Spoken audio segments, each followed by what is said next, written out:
welcome back to another episode of The Coach's Couch. I'm your host, Nighat Haroon, and today we have Midhat Wajahat with us. As an immigrant, Midhat Wajahat knows all the challenges of an immigration to Canada. To ease this barrier of others, she founded Visaport. Based on the knowledge of real immigrants, she has been practicing as a regulated immigration consultant for more than 8 years. Hi, Midhat, how are you today? Hello, Nigha. Thank you so much. I'm very well, thank you. And thank you so much for having me on the show and for giving me an opportunity to connect with your audience and listeners. You're welcome, Midhat, and thanks a lot for accepting our request to join us today for the show. Midhat, tell our audience more about you and can you share about your immigration business? Absolutely. Okay, so as you rightly said that I'm a founder of Visaport. Visaport is about helping people with their immigration matters as I'm an immigrant myself. So I have been through the challenges of immigration to Canada, and we just thought of trying to ease the barriers of others who would like to do the same. So we decided to establish Visaport based on the knowledge of real immigrants. Nice. So how long you have been in this business? Okay, so I've been practicing as regulated immigration consultant for more than 8 years now. And the company has been carefully designed to provide a positive immigration experience to each customer.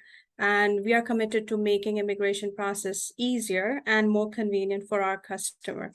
Before, it's really important for me to explain your audience about regulated immigration consultant. Yeah. Okay, so regulated immigration consultant is basically a license. We are recognized by the College of Immigration and Citizenship Consultant, which is called CICC. And formerly it was called ICCRC for Canadian Immigration. And so we are only licensed to practice immigration law. So in Canada, you cannot actually practice immigration if you're not regulated by the college, and only consultants, immigration consultants, and the lawyers are actually allowed legally to practice this. So I'm honored to have this license and helping my clients. Amazing. So you have worked a lot to get this thing now. So Absolutely. you said in the beginning that you were immigrant as well. So what were your challenges once you came to Canada? Well, when you come here, when you're new, you don't know where to start. So our business, Visaport, is not just about, giving them an opportunity to complete the immigration application itself, right? There are a lot of challenges later on when you come to the country. You are new, you don't have networking, you have to start from scratch. Yeah. Your kids need their mates to play with. You need to have a good neighborhood. Yes, there is information available online, but trust me, Nikhat, I mean, when you are here, when you are actually doing things yourself, there are a lot of different things, culture, education, so I mean, we were just thinking about resolving those. For example, buying a first house, opening your first bank account, all these things matter. So there are a lot of challenges, I would say. Even if you are financially sound, if you are coming here in the country, if you have a right partner with you who can explain you, who can hold your hand and tell you, like, see, this is what we need to do, this is how you are going to take benefit of, and so it becomes easier. So Visaport is not about just completing the paperwork. We actually cater to pick students, even families from airport if need be, and then help them throughout the process. Yeah, so related to your answer, I would like to know what are the services your company provides to the immigrants? There are a lot of services. I mean, you can start from permanent residency application for families. Then we can have study permits. We can have LMIA work permits. And then we are doing investors visa. We are doing startup visa. We are facilitating refugees. I have completed one of the cases. I'm really proud of saying that, when Afghanistan war happened, so when Canada announced their policy regarding facilitating refugees in Canada. So I was the first one handling 200 applicants from Afghanistan, and the first flight came under my belt. So I'm really proud of that. So we are providing refugees, visitors visa, work permits, and all the streams. There are 80 streams when we talk about immigration. So Yeah. we are catering all the streams. People are just know about a couple of them, 7, 8 of them, but we are doing, our team is doing all kind of streams. Wow, that sounds amazing to me because if I can say that if you're searching something under one roof, so the Visaport would be one of them. So why choose Canada for education or immigration purpose? Because everybody is running towards Canada, and people feel like the Canada is the best option. So why to choose Canada? There are so many reasons. I Mm. mean, I myself, I give you my example. Yeah. Almost, we started this in 20, I started thinking of it in 2010. Mm-hmm. We were based in Middle East at that time, very well settled. I mean, everything was perfect, but you then just think about, okay, in this country, you are here, but what about your kids after Yeah. 30 years, 40 years? Are they able to go back to your home country? It's not that we don't want to, but it becomes, for us, it's easier. But for the Mm-hmm. children who have not seen, our home countries, Lifestyle, basically the yes, lifestyle changes. lifestyle. Yeah. Yeah. Yeah, so it's not easy for them, and Mm-hmm. especially for education part. So when I was doing this in 2010, I thought of doing it in United States. My family, I mean, just to give your audience a little bit of overview, that even I had family in United States. My parents are US citizens, my family, siblings and all, but I chose Canada over United States and Australia. Why? I mean, if you talk about, coming back to your question, that what are the advantages if, in comparison to USA and Yeah. going with Canada. So I would say there are a lot of factors, but the main factor is you have a clear path. When students come here, they have a clear path for the citizenship.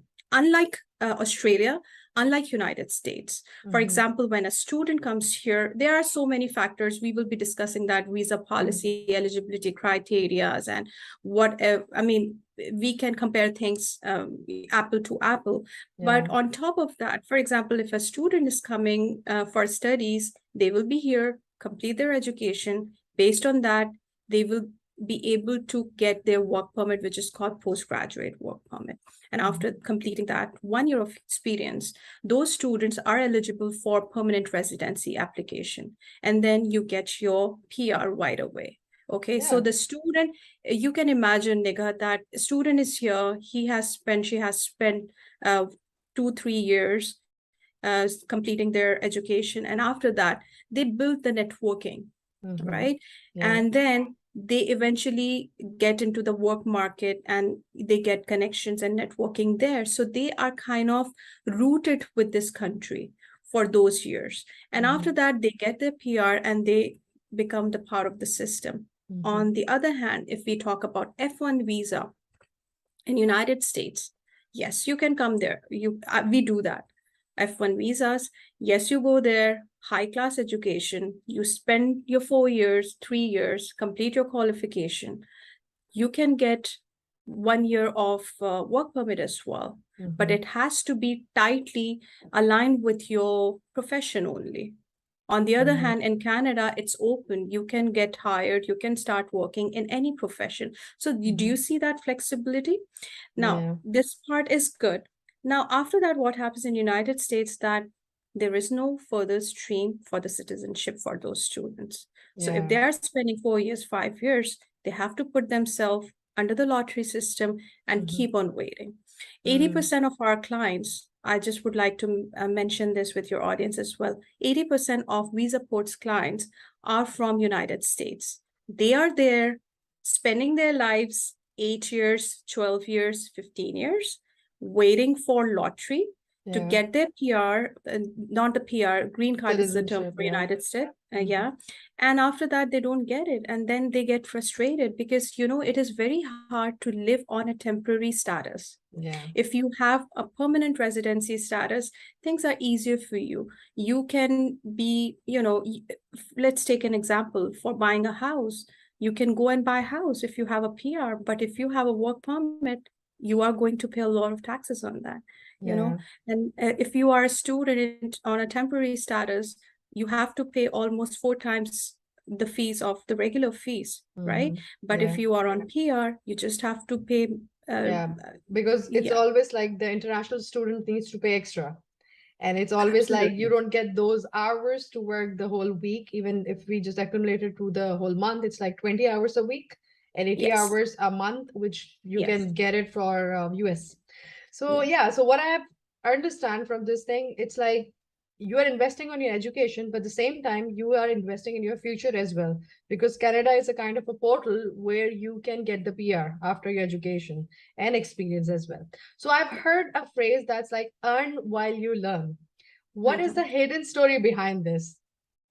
Okay, it's a very interesting phrase. Yeah.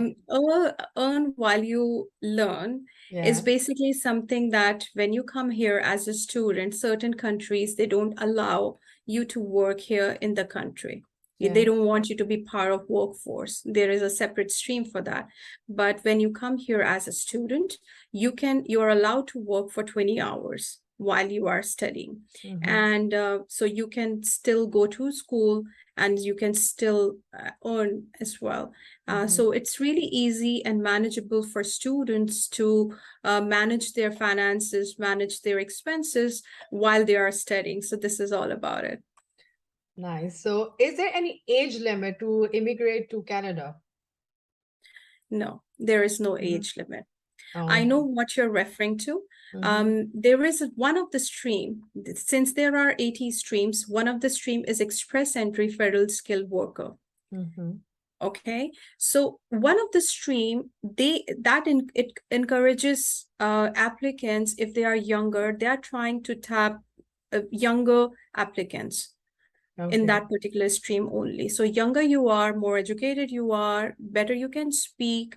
If you have good experience, it's all get together and prepare a good profile for you for an express entry. Mm-hmm. Okay, so we would say that if you are applying any applicant who is around 30, 35 years of age, they are Mm-hmm. good candidate, but after 40 years, they will still be allowed. They will still be eligible, but they will get less points. But it doesn't mean that, the story closes here. Unfortunately, people are only aware of express entry stream. Yeah. And as an immigration consultant, this is my challenge to kind of make them understand that, see, this is just one of the stream. There are 80 different streams, 79 other streams, and you can actually be eligible for one of them, right? Mm-hmm. So, and for the rest of them, there is no age limit as well. Even for study permit, there is no age limit. Even if you're Mm-hmm. 40 years old, even if you're 50 years old, you can get your study permit. Same goes for PR. If you, age is not a kind of a concern for government of Canada. Yeah. That sounds nice because a lot of the time people feel the age is also kind of a limiting them to move or to get the immigration. So that's why I want to like explore more about it. So what are different options available for an immigrant to apply for a Canada immigration?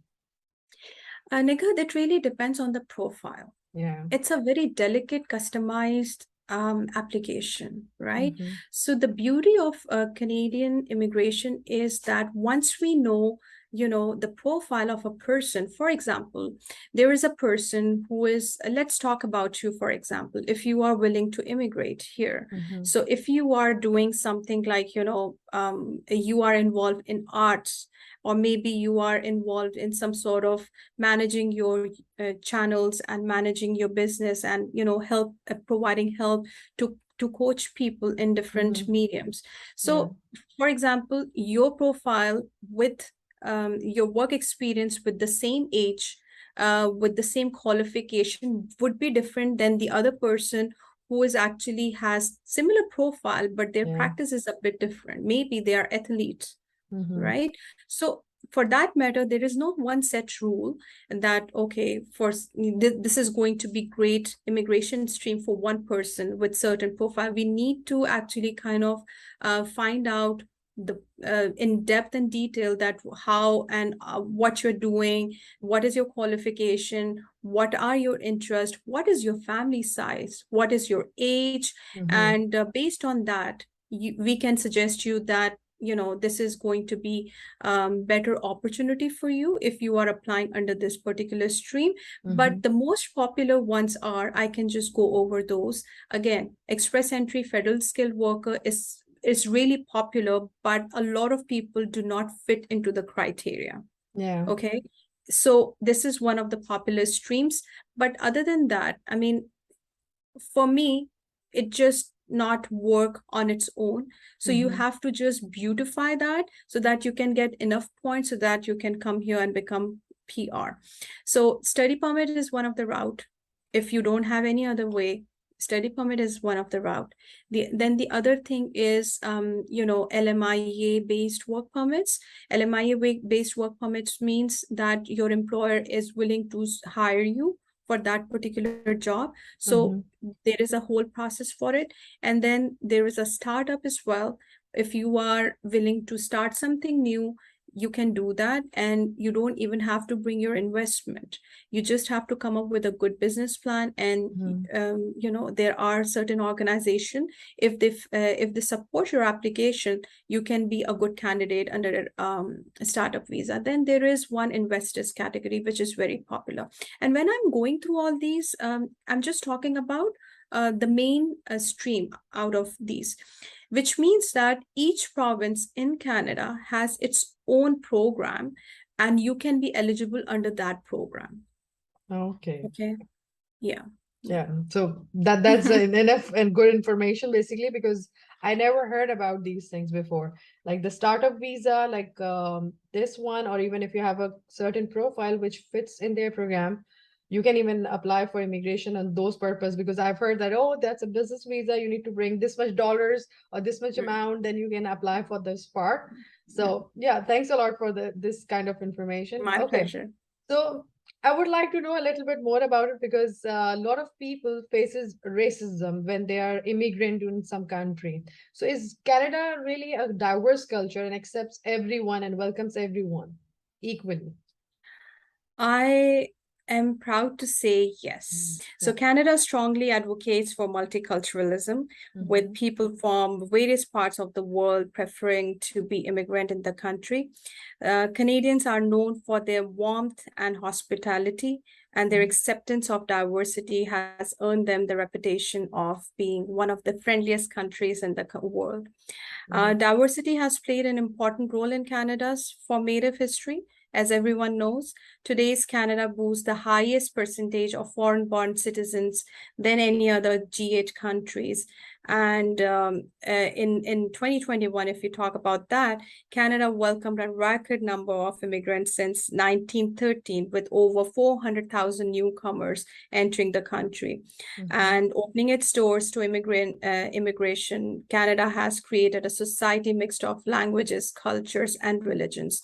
And I just would like to touch base on my personal experience.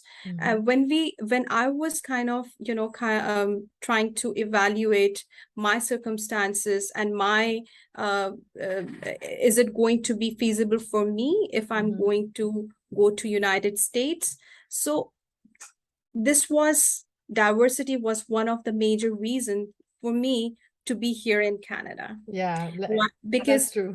everyone knows about that. So Yeah. it is definitely encourages. And even a lot of people step back as well because of racism, because some of people from the Muslim countries have a kind of a fear that they wear hijabs and those things, might be they are not accepted, might be they won't get the opportunity.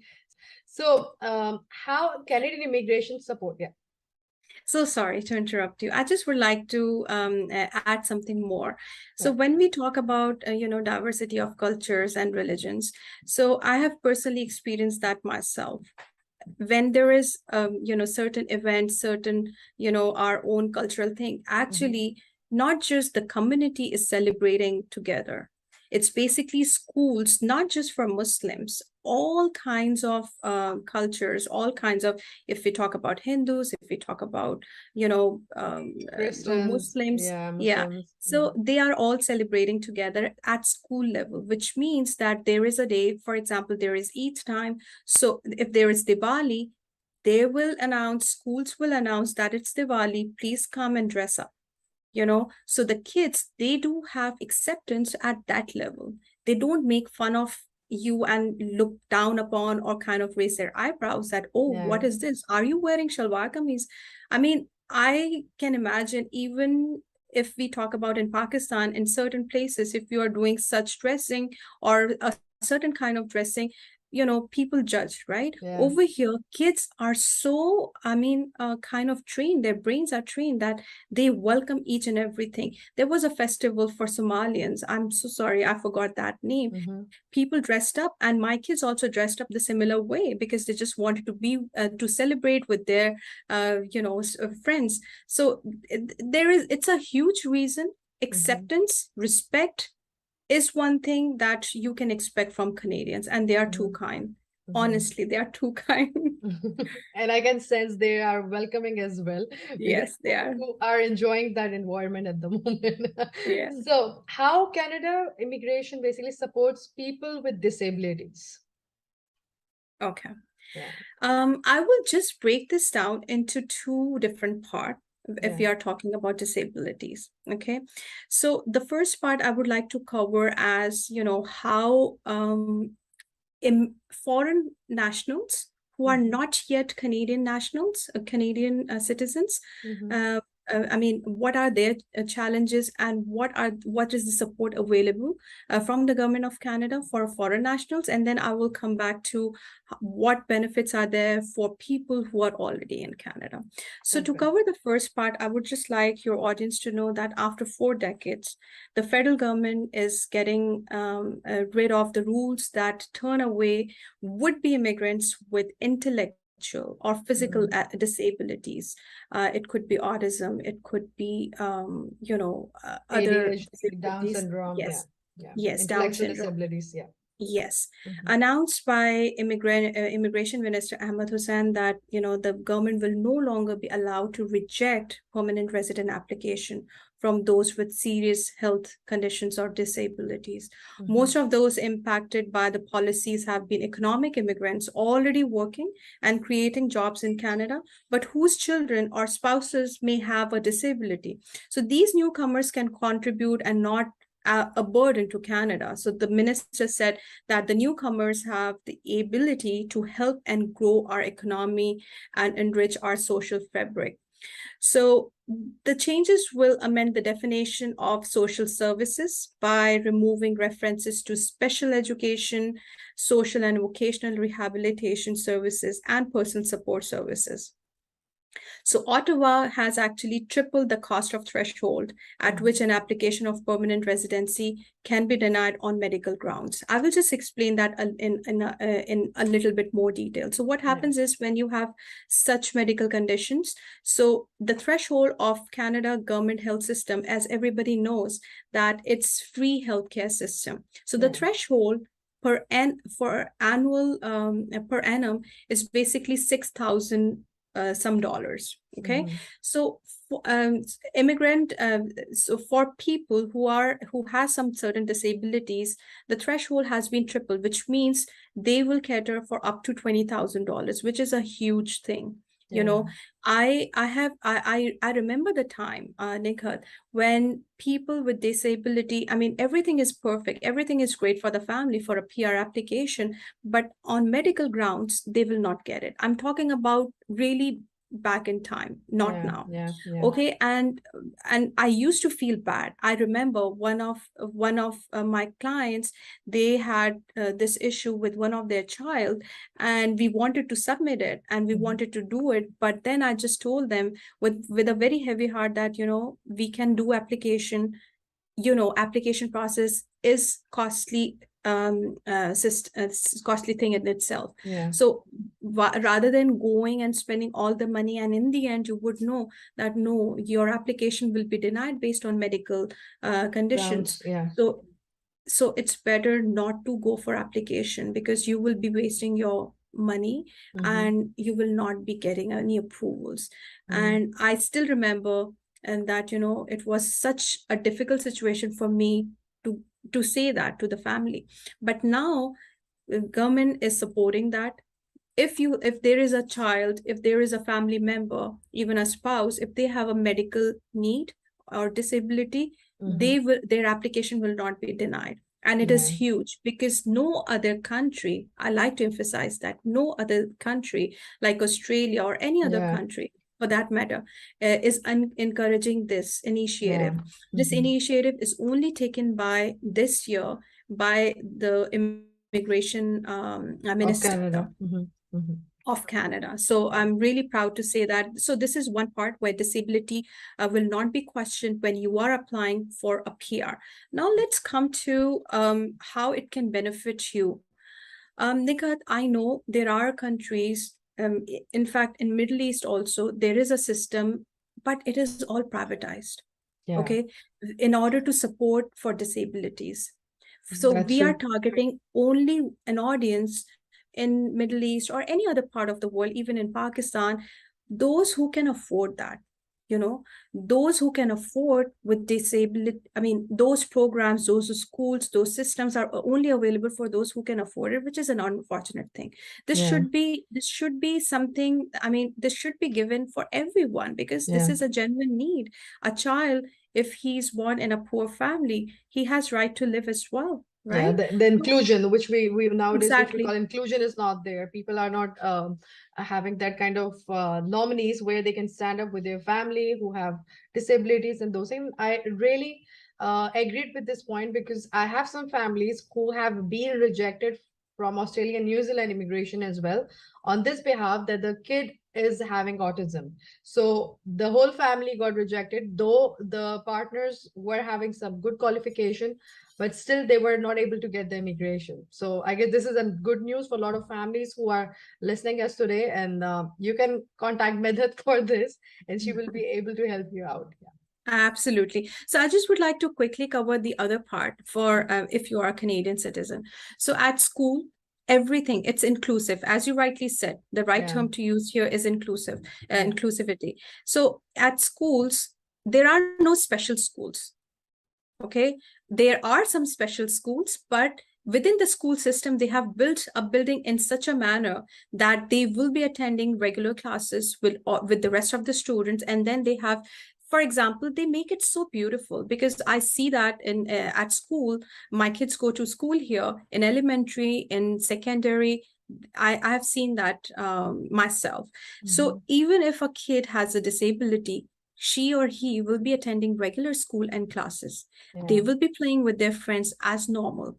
The kids who are here, for example, what is the reason behind it? The reason behind it is not just to have friends within that, just not to have friends, but to be inclusive within the community itself. Which means that if a child who does not have disability issue, I mean, they would have acceptance for, you can think about it. If a kid is in grade one and if he's seeing a person with certain medical conditions, so they are trying to comprehend, they are trying to accept them, not trying to accept them, it's a normal thing for them. Me Yeah. and you, we are trying to accept. I'm so sorry Yeah. to say that, right? Yeah. But for the kids, it's a second nature for them. So the systems are built in such a manner that yes, there is a special rehabilitation programs for them, that's for sure, everywhere, and it is public funded, it is supported by government. When we were talking about thresholds, so you can imagine that $20,000 are being spent by the government on those programs, so you will be eligible to get those. So the life is really really easy over here. Now we are just talking about the education part first of all, and then there is a second part when a kid grows up and they become part of the workforce. So over there also there is a law and rule that they cannot deny anyone who has any medical conditions. And apart from that, if because everyone has a different situation, if they want to become a work part of workforce, they can. Any office, any environment will kind of, I mean, it's a second nature for them. I don't want to use accept, I would like to use that it's something very normal for them because Yeah. it's law. over here. So it's really great for those families, because they don't have to worry. The parents or the family do not have to worry what will happen if I'm not there, if I'm not around. But in Canada, the whole system is supporting them. And after that, I would also like to mention that there is a huge support provided to those who have any medical conditions here. Okay. So, which means that even if certain person, an individual who cannot, if due to a kind of severity of the issue, maybe cannot work, so the family does not have to worry about how the finances will be managed later when I grow old. Government of Canada is supporting them forever. So for their expenses, for their housing, for their commute, for their medical, for anything. So it's kind of, as you can say, that government of Canada has taken them as their own child, as their own children, and they are taking from day one until they are here. Yeah, so it's like they have all kind of a citizen rights which a person usually asks for.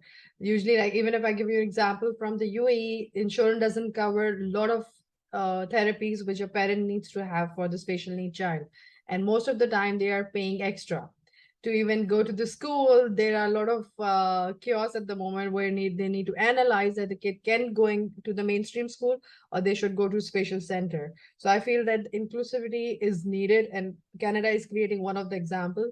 So thank you for sharing such amazing information. And I guess a lot of parents with a special need will understand that what are the next steps they can do, especially from the third world country, and they are struggling with their children and they don't want to go back to their country. So what are the other options they could have?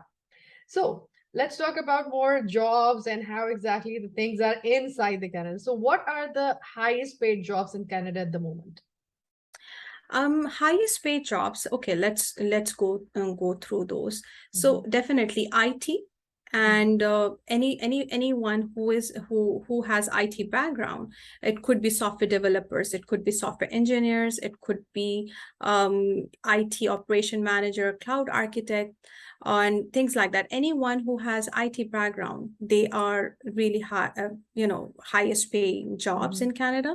And apart from that, financial controllers or plant managers or marketing directors, electrical engineers, construction project managers are one of them, top paying jobs. And actually, I would be honest with you, it's just some of them which I'm going over with, but it's almost top paying jobs can be found in almost any sector. And what you personally can learn depends on factors such as your experience, preferences, and whether you are willing to relocate. So all those factors really helps you to get highly paid jobs. And job market is really good. I mean, people talk about it that maybe, Canada is not as good as any other country, but that is not true. Okay, one more thing which I want to ask you, because some of the people doesn't have information about from where they can go and check what are the highly paid jobs, or is there any site where they can go and visit to check out these kind of information? Well, these days you can just use Google. Just type in some keywords, highly paid jobs in Canada. When you talk about in Canada, there are so many provinces, definitely. Okay, in Ontario, there must be different demand than in British Columbia. So they can just, your audience, I just would like to let them know that they can just Google it and they will get a lot of information. There is no specific link for that, but if you want, we can look into that and we can share it with you after this meeting. Okay. So what are skills that are in demand at the moment? Okay, that's a very interesting question. Okay, so the skills that are most in demand are information technology, again, IT, 58%, and computer science, 57%, followed by engineering and analytics, 52% each. And then cybersecurity, software services, skilled trades, these are the skills that are high in demand. Apart from that, there are if we talk about healthcare and social assistance, accommodation and food services, retail trade, manufacturing, construction, professional, scientific, and technical services, again, administrative and support, waste management, transportation and warehousing, wholesale trade. So these are one of the skills that are in demand. What about doctors and medical? That's a tricky one. I tell you the reason. Again, this is a regulated profession when you talk about doctors, right? Health sector is one of those professions which is highly in demand. But you just have to come here and get your license first. If you get that, definitely it's one of the highest paying jobs and in demand as well, especially after the COVID.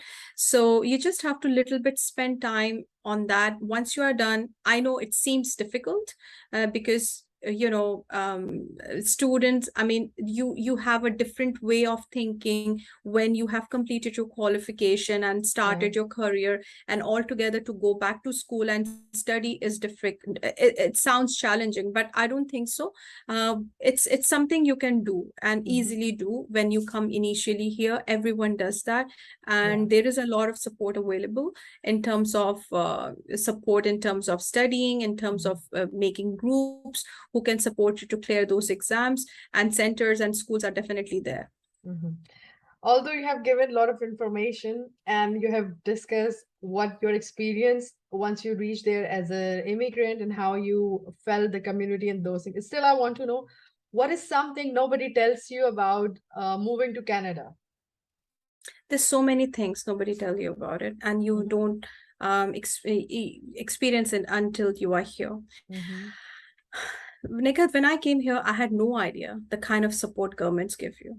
The kind of support government gives you in any sector, and nobody tells you about that. And unfortunately, even when there is a consultancy session with most of the immigration consultants, they are just focusing on completing the application itself. They don't know what benefits they are going to get. They just kind of, and I still feel that it is really important to share that what are those things that you experience here actually. Whichever profession you are in, whatever you would like to do, there is a huge support government is providing you to support your initiative. If you would like to start the business, you will have no issues getting grants and funds from the government, which is very important to run any successful business or do anything. Then definitely everyone knows about the health system. It's completely it's free for everyone. This is one of the things. But then underprivileged families who have less income, annual income, they get a lot of support from government. For example, a family of a family with 3 kids, government will be giving them easy 2,200, 2,500 per month as a grant or as yeah, a monthly it's expense. called child support. It's called child support. They will give you. Not everyone is eligible. There is a threshold. It's only there for low income families, families with low income actually. So this is one of the huge things I can imagine, because I have seen families when we are doing immigration paperwork. Yes, it is difficult for them to convert all their finances and come here, and finally to start something from scratch, it becomes really difficult. So there is a huge support available. People discount the fact, they think that okay, they are just spending something they don't want to spend, for example, on an application. For any kind of application, there could be expensive applications based on the stream, there could be cheaper applications, but they don't want to spend that kind of money because they think it's huge, and they stick and stay where they are. Okay, but they don't realize this fact that you are going to get this money once you are a PR through different programs. This is one thing. Then I know families, when we talk about underprivileged people who need some sort of support. For example, if you cannot afford rent, so the government has got a plan to have free housing facility. And I'm talking about, this is for everyone. There is no certain criteria that, okay, this person can get this person, unless they can afford, of course. Okay. It does not apply to those who can afford, but they have different ways of finding that out, but anyone is eligible. Now, when we talk about what you don't know about what benefits you can get in Canada, housing market. When I was in Middle East, we had a different mindset. Okay, you can go buy one house, big house, you can live there, spend your life there, and you're good to go for life, right? But over here, whatever you're doing, investment in home gives you a lot of return. I mean, I'm talking about a lot of return means like one house, which, for example, was in $500,000 in year 2015. Just after 5 years, it was 900. So you can imagine in just 5 years, 3-4 years, I would say, you got huge benefit out of this. Okay. So people do discount that. I know it never used to make sense to me when I initially came. I said, no, I don't want to get into this and everything. Mortgage and the housing. But there is a huge advantages coming that way. And then you can build your capital. You can do investment for your children. You can buy multiple houses. If the person cannot buy a house initially when they come here, government provides you support and grant to get you one. So it's really beautiful. All I want to say, if you want to stabilize yourself financially, we know one way only, which is to work and to get a good position. But there are a lot of ways to improve that overall. Yeah. So I would like to know more about your services. So the same thing which I start with, like, what are your services? Now I want to know why it is important to hire an immigrant consultant. I'm really glad you asked me this. See, I would say that it is possible to put together a Canadian visa application on your own, but with the confusing terminology, tight headlines, and steep application fees, it is certainly not easy. The fact is, no amount of personal research, I just have to say that, will make you into a trained immigration expert. And an immigration specialist understands actually the language of immigration and is trained to guide you along the complex pathway of Canada's visa system. Canadian immigration specialist will tailor your visa application to suit your strengths and goals, and will put together a plan to give you the best chance of securing entry to Canada. And they know how to get in touch with government departments to clarify a question about your visa. Is never easy, right? And we are able to clarify your questions and ensure your application meets a requirement without you getting you involved, saving you the headache of discouraging phone calls and exhausting wait times, and providing you with answers from the authorities instead. And I would also like to emphasize that, there is no need to struggle with intimidating forms and document submission when you work with an RCIC. The Government of Canada authorizes RCIC to complete your paperwork on your behalf, so you can avoid the hours of frustration you would face tackling it yourself. And not just anyone can become an RCIC, and it is very important for everyone to understand. Individuals in this profession must keep up to date with immigration regulation, which are constantly shifting and changing. And they in order to get the license itself, they have to go over the whole studies and pass the exams as well, on top of getting the licensing exam. So working as an Canadian immigration specialist means remaining in good standing with Canadian immigration authorities and adhering to a strict code of conduct in order to protect the interest of clients.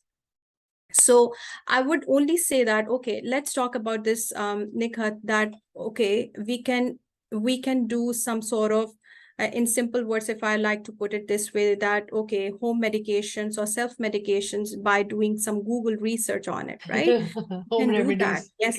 Yeah, home remedies, we do that all the time. Even we read, prescriptions and all those things, and we try to reach out to pharmacy and try to, get things done our own self. Yes, you can do that, but there is a difference if Yeah. some doctor is giving you a prescription, if you're doing, because the symptoms, they have spent their time on studying something and getting, their experience itself, nothing can Mhm. teach you more than the experience itself. You will Yeah. be doing one application only. And Yeah. one more thing I would like to add here, that in Canada, it Hmm. is known that after tax law, immigration law is most complex law. Yeah. It's not just reading the forms, reading the checklist, and making an application. It's just 20%.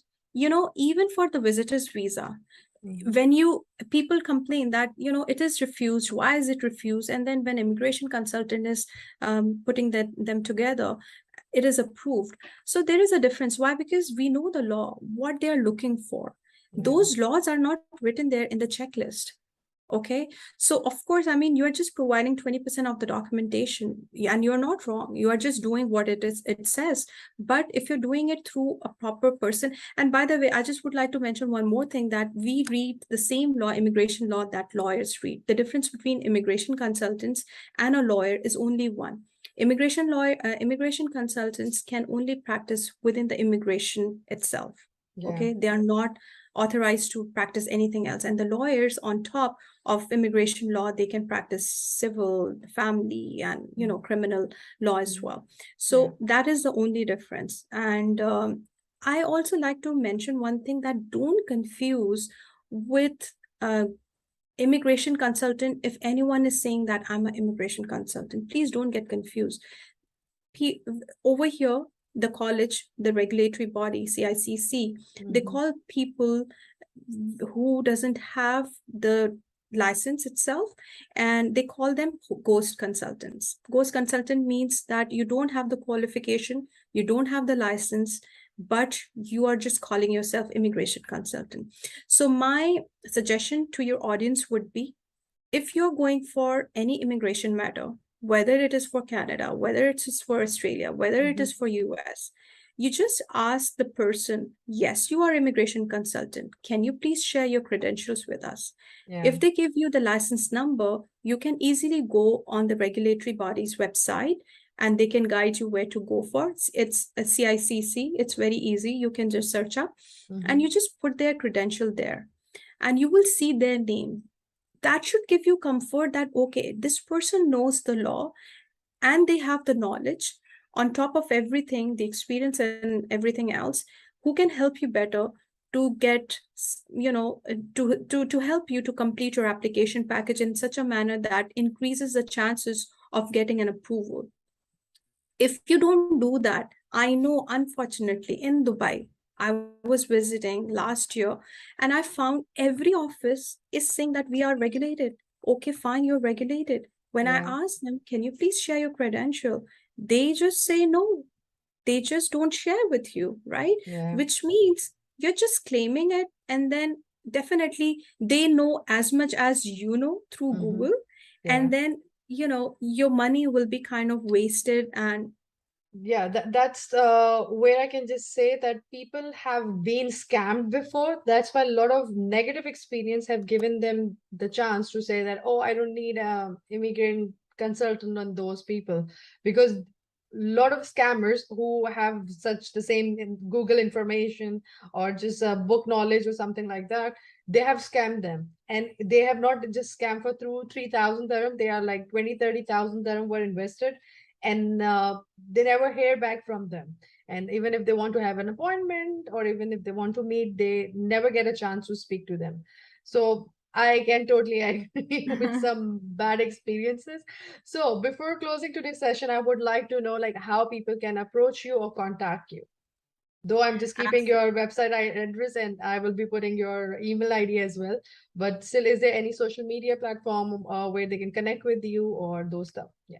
Okay, absolutely. So we have our head office in Ontario, Canada. Mhm. I'm based Mhm. here. With our branch in UAE, Dubai, we are located in Business Bay, Mhm. and we are now focusing on expanding our reach in the UAE region now. we really welcome. You guys can reach out to us simply by giving us a call, email, or through our social media pages, and book free consultation with us, and our team will be happy to assist you. So we are on Facebook, LinkedIn, Insta, and I will be able to share all my contact information. You can also log into visaport.ca and give us a shout, and we will be able to help you from there.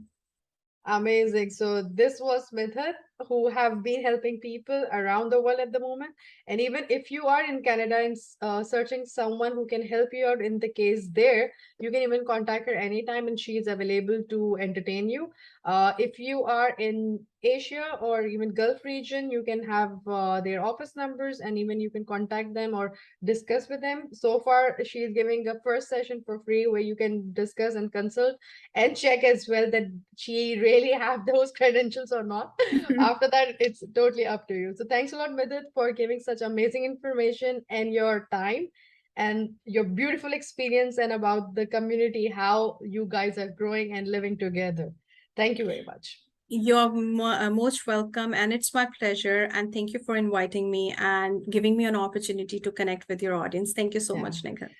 You're welcome. Anybody who have just joined us recently and wants to be a part of this show and wants to hear more episodes which are coming together, make sure to write and comment in the below, as well as if there is anything which you would like to discuss in future episode, make sure to share with us with your feedbacks and subscribe our channel. Thanks a lot.